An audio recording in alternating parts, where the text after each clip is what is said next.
Good morning everyone. Today we will discuss about the venous drainage of the face. So to begin with, in a brief idea, I will likely to discuss that venous drainage of the face is venous blood is carried to the atrium, that is right atrium, via the two main veins, right, internal jugular vein as well as external jugular vein. They ultimately drains into the brachiocephalic vein, and brachiocephalic vein drains into the superior vena cava, and this is the way that superior vena cava drains into the right atrium. So I will repeat it again. Internal jugular vein and external jugular vein ultimately drains into this brachiocephalic vein. Then brachiocephalic vein drains into the superior vena cava and ultimately into the right atrium.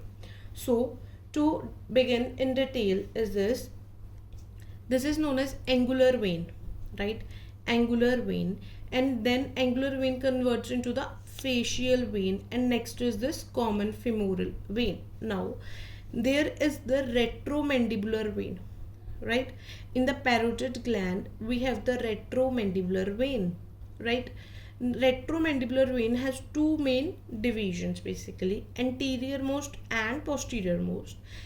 Anterior most, anterior retromandibular vein and facial vein, they both drain or basically join to form the common femoral vein, right? Common femoral vein drains into the internal jugular vein. They do not form the internal jugular vein, they drain into the internal jugular vein. It is an important point to remember, as internal jugular vein is formed by the sigmoid sinus and inferior petrosal sinus. So I will repeat it again. Facial vein and anterior retromandibular vein, they joins to form the common femoral vein, whereas common femoral vein drains into the internal jugular vein. They do not form the internal jugular vein, but they drain into the internal jugular vein. So this is about the anterior retromandibular vein. Now, as you have already learned in the arterial supply of the head and neck, that we have this posterior auricular artery. So same as this posterior auricular vein is this. Now posterior auricular vein that joins with posterior retromandibular vein to form the external jugular vein.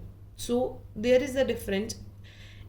They form the external jugular vein, and here these veins drain into the internal jugular vein. So now external jugular vein pierces the investing layer of the deep investing layer and the deep cervical fascia of the posterior triangle, and they drain into the subclavian vein. This one is blue, is this subclavian vein.